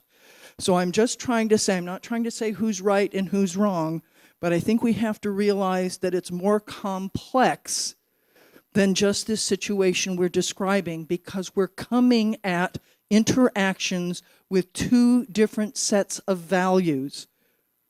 And until we realize that we're coming at it with two different sets of values, we're going to continually fail to understand why we can't come to agreement. My concern as a board member is that there are very few duties of the board that are explicitly stated. One of the few is an annual independent audit. And all of us are held to that standard, an annual independent review, review, not audit. And so some of us are concerned that in the amicability that's been happening since March, we are no closer to the annual audit. And therein lies the nut of the conundrum in my position. The other thing that I'd like to point out is, as an attorney, if anything happened in the preschool, where are the deep pockets? The deep pockets are not in the preschool. The deep pockets are in this property. So if I were going to sue this church, I would sue because of the preschool, I would try and rope in the church. And how easy is it? It's as easy as pie, because it's one legal entity for which one board is responsible. So when Ricky and Kathy get up and talk with earnestness about the seriousness with which we take our responsibilities, and I know Richard, everyone on the board, Linda, we take our responsibilities seriously. We are fiscally and legally responsible for the church and anything under it, which includes the preschool. So please understand, we are not trying to attack anybody. There are times we get impatient, but we are worried with that constant monkey on our back of an annual independent review, which has not happened in over a decade. Thank you.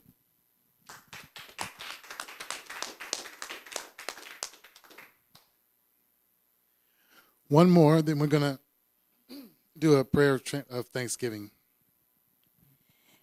I just want to say that we are unity. We are the wholeness that God is and that unity is. There are no factions. There are different ideas of how you get to an outcome, but we are unity. And in that unity is love. And in love is dignity and respect. We just all need to stand back a minute, take a deep breath, and think about how we speak to each other Because first and foremost, we are a church. We are a church with a spiritual leader. And we have a board and congregants, and we have a preschool. But we are unity. Love you, Linda.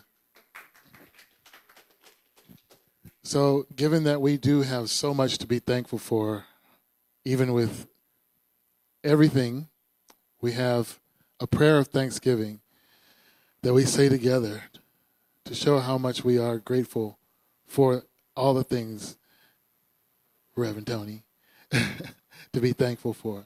Together, thanks God for your substance and abundance. We open our consciousness to continued quantum leaps in prosperity by knowing and accepting large sums of money in our bank accounts and investments right now. We practice the principles of prosperity and tithing to keep the flow of good moving in generous amounts through this ministry. All of our financial obligations are met, paid in full, and on time. We have plenty to use, plenty to circulate, plenty to share, plenty to spare. We watch with joy and gratitude as the Holy Spirit grows Unity Church of Hawaii beyond our greatest expectations. Thanks God, and so it is.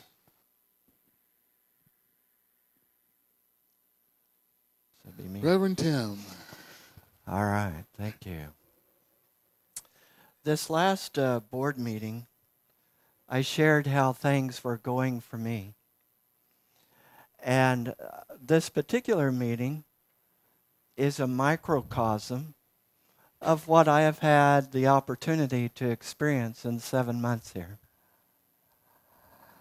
And so many times I found it challenging to listen to all sides, to listen to all perspectives, to treat with Pono, to listen with Pono, to follow right action, to listen to what is being presented to me. Sometimes, yes, we need absolutely to speak out for those things that we strongly believe. And I believe that there's something else that's very, very necessary, and that's to listen to all different perspectives. That's hard. That's hard to do. One of the things that I've received anger about since I've been here is for not taking sides. Some people consider taking sides the sign of leadership. I know that there are certain things that definitely a leader needs to stand for. But what are the things that I need to stand for? One of the things I need to stand for is everybody listening to one another, really hearing each other. It's not always easy. Having spent 28 years in the hospital system dealing with conflict management, I know that conflict is difficult. I mean, it is, right? Most people don't like conflict. Most people don't like it. But when you're in a family where there's maybe been conflict and cycles of things that have been happening for years and years, I think it's important to talk about those things and address those things. As I've shared with the board, one night before I went to bed, I read all of the Hopkoff materials. The Hopkoff is healing or honoring our past, creating our future. And so I looked through all the materials and I looked through the history of the church. And what I had found was a cyclical pattern that had gone over and over and over. There were different issues, there were different ministers, there were different congregants, but over and over and over there were cycles of particular things that had happened here. And in these cycles, wonderful things would happen with the minister and with the leaders and with the congregation. And then there would be something that would happen. And there would be disillusionment, anger, distrust, grief. I believe that a lot of those things are in this particular community on almost a cellular level. And yet I know I'm called here. I know I'm called here to be the presence of God. I don't know how it is for you all watching online. I don't know what all your connection is here.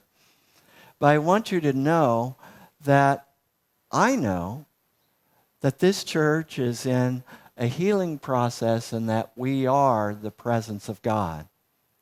And that wherever you are, whatever conflict or challenges you are facing, I know that the presence of God is fully there. But when you acknowledge that even when you know God is fully present, that sometimes there's still conflict. And sometimes in a family, like the family I grew up in, I know sometimes there's challenges. I remember when my father challenged my brother to a fist fight. I remember how scared I felt as the youngest child watching this, wondering if my dad and my brother were going to go at it. On the outside, we appeared like this loving, perfect family. We were held up as the model family in our church. But I knew that there were lots of secrets, there was lots of tension, there were lots of things to work through. And part of the difficulty of working through those things was people being willing to sit down and really discuss and listen to one another. It's hard to do. It's a lot harder to listen than it is to tell someone off. It's a lot harder. I've been a professional listener for years and years, and trust me, it takes a lot of work. It takes a lot of discipline to really listen from the heart. Now, that doesn't negate standing up for what we truly believe and speaking our heart. But when we do that, I believe we need to do that in standing in principle, not attacking a person, ever. And that's a challenge. In Wichita, I was an activist. I was a social activist. And so sometimes I took some very, very difficult minority positions, such as standing up for the large mosque in town that the community was galvanizing against. And I stood up for them based on faith, based on principle. It was not a popular position. Some people criticized me and considered me to be the greatest danger in that community. Isn't that funny? Standing for peace, speaking truth, not attacking anybody. And yet, when we stand in our truth, we can do that in such a way as Martin Luther King Jr. did, and I look forward to celebrating that on January 14th in our services here, and I'll be talking with you about that, Ralph. But Martin Luther King Jr. said, "You cannot cast out hate with hate. Only love can do that. You cannot cast out darkness with darkness. Only light can do that." We're here to be the love. We're here to be the light. And I'm honored to be the senior minister of this church, of this Ohana. And I invite people here. I invite them knowing that people will receive a warm welcome here, that they will hear some very rich spiritual principles. I've been asked numerous times, "Reverend Tim, what is our purpose for existing? What is our business?" Here is my response. Our business is to assist people in spiritual transformation. It's to assist people in coming together in close relationships. And we exist to express sacred service. That's kind of my take on our mission. We're here for spiritual transformation. So what does all this that we've talked about today have to do with spiritual transformation? There's been times in my 7 months here that I've wondered, did I make a mistake? Did I make a mistake in coming? And when I've taken it into prayer and when I've taken it into deep meditation, this is what I've come to. That all of this is a part of a process that we need to experience and go through. That we're all here for a reason and for a purpose, and we're all here to grow and to learn from each other and to work through issues, to work through our issues, to assist others, to work through theirs. We're all here together. We're all in the same boat. I took canoeing for years at the only high school in Wichita that had canoeing classes. We were right by a river. And occasionally I would be in the canoe with somebody who had absolutely no idea how to canoe. They would paddle in the wrong directions. They would rock the boat. They would try to tip the boat over. They were a mess. They needed guidance because we were all in the same boat. Now, there's no two boats here. This is all one boat. First of all, I'd like for all of our oars to be in the water, not to hit each other with the oars. I'd like us all to be rowing in the same direction. We may have some different ideas about how to do that. When I have talked with Unity Worldwide Ministries, I've consulted with Bruce Vercuse, who is the Chief Operating Officer, Chief Financial Officer of Unity Worldwide Ministries. I've also consulted with Cynthia Vermillion Foster, who is the Director of Unity Ministries all over the world. Both of them have agreed that because we're all one corporation, that it's important for our board to have financial information, reliable financial information about the school, because we are liable for that. That's just a fact. It's just a fact. However, they were also concerned when they heard, well, there could be some private identifying information. And they wanted to make sure we went about that in the right way so as to not break any laws. Can I just encourage us all to trust the process? I trust that there is indeed a person at the certifying body that is checking into this. And I appreciate Kathy's persistence. You have the power of strength, the power to persevere, and to get things done. I also want to see things be done in such a way that we do not destroy relationships, that we do not destroy bridges. To me, that's very, very important. And when I, again, think about what is the business of the church, yes, we absolutely need to be financially solvent. We need clarity in our records. But our mission statement, regards spiritual transformation. It regards relationships. Our relationships are really important. It's not an accident that I came here. I love my family. I don't know, I doubt that they're watching the town hall meeting, but they might. Because some of them know it's been a challenging time. They might be watching, so aloha if you are. They are holding me in their prayers, but I can remember some very, very, very difficult times in our family where I didn't know what was going to happen. Where one of my brothers took off for 2 years, and I didn't hear from him for 2 years, not knowing if he was dead or alive.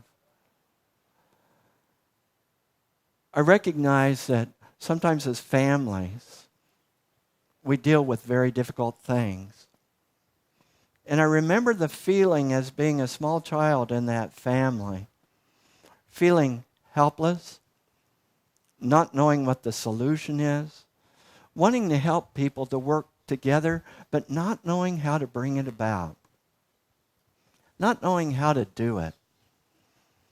Conflict is incredibly uncomfortable to me, and yet I've learned how to do it. I've learned how to deal with it. So if any of you have ever personally challenged me or gotten in my face, you recognize that I handle it pretty well. And I've had to learn to do that. And so I'm thinking, it's not an accident that I'm here. It's not an accident that I'm in a family that is trying to understand each other, that is trying to work through something that has these highly charged emotions. It's not an accident that I'm here. And it's not an accident that you're here. You have something wonderful and important to contribute to this Ohana, to this church. I honor each one who has spoken. I'm sorry some have taken off, some may have needed to leave. I don't know. Sometimes I feel like, oh, they didn't get to hear what I said. But I want us all to hear what each other is saying. And it's on live stream, so that's right. It's archived.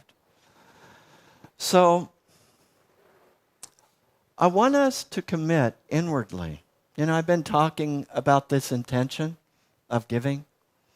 I think more important than that, even as important as that is to set the intention to love one another, to listen to each other from the heart, to know and hold the vision for the highest and best for this congregation. I may be nuts, but I honestly believe that everyone here wants the highest and best for this congregation, but may go about it in some different ways. Can we hold the sacred space for one another? Being willing to share with someone directly, one-on-one, what your concerns are. And sometimes that's hard, and I've had to learn to do that.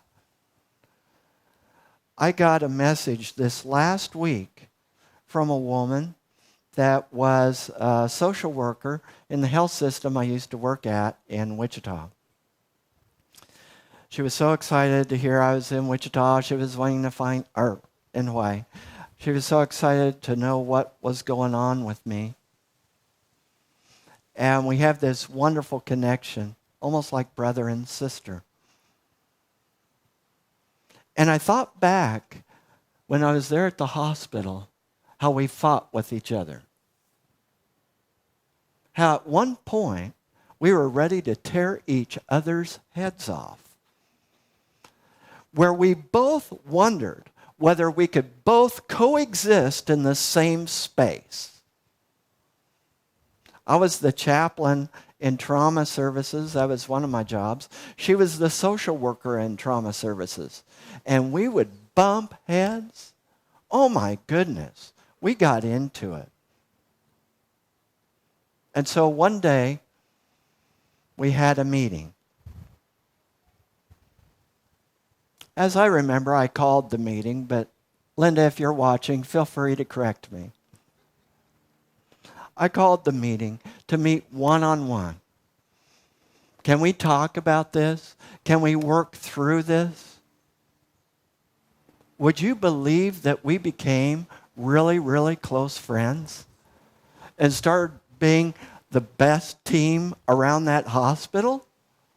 Because we started listening to where each other was coming from and found ways to work together and found we were much stronger together than against each other.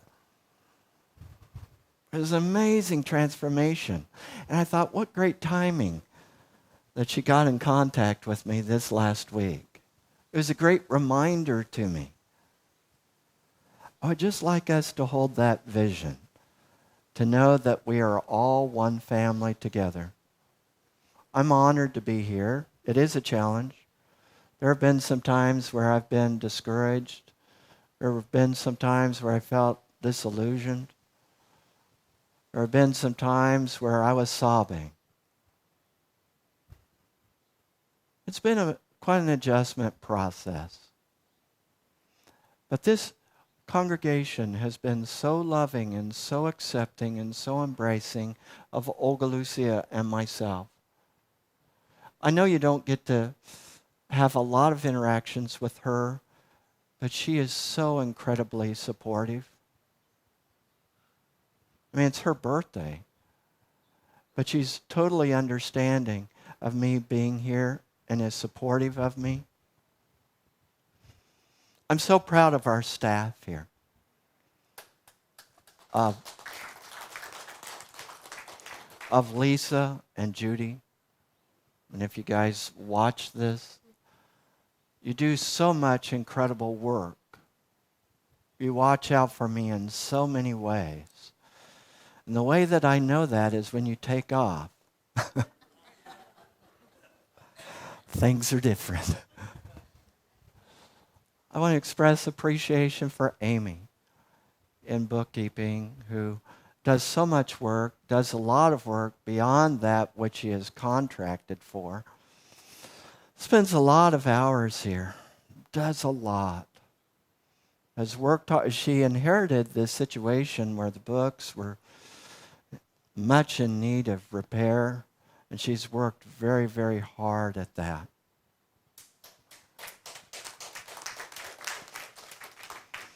I'm very grateful for our volunteers, our board of trustees, Diana and Levitt, who do so much here. We have these amazing people who do so much here, and all of you.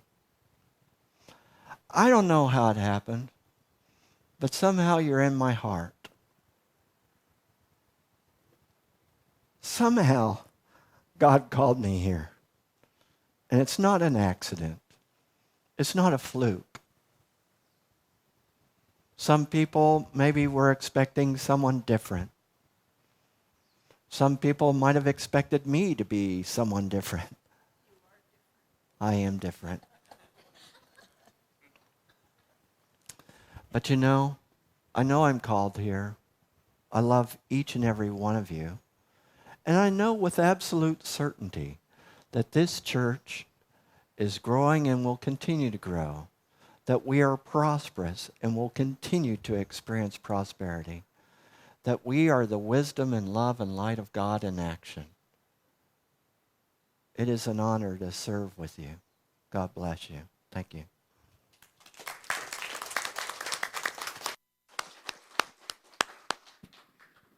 Thank you, Reverend Tim. Go just to see Olga Lucia. Okay. She has been ill, and I kind of feel sort of bad about being away from her all day on her birthday, you know? Okay, unless someone has a question of me before I take off. Oh, Tony does. Is that okay? What am I going to do on my birthday that is Thursday?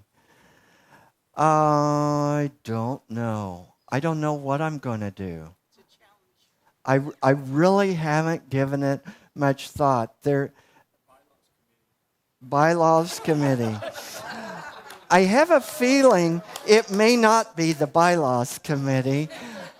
You know, there's some special things maybe going on at the temple that day because it's a very special day there at the temple. The Krishna temple, because it's the birthday of the Bhagavad Gita. So, you know, I don't know. And Olga, but I know this, that it's our intention for Olga Lucia and I to be together, to support each other, to love each other, to do something fun together, and maybe something outrageous that will not get me arrested, but that I may not want to share publicly.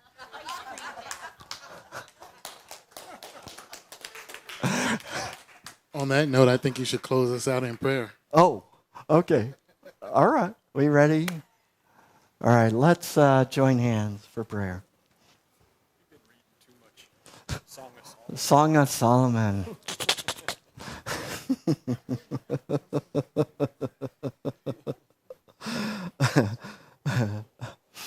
All right. Can we connect our circle? I think that would be a nice thing to do.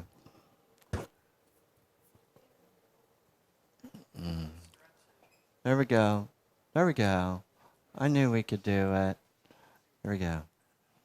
We're all connected. Whether we recognize it or not, we're all connected.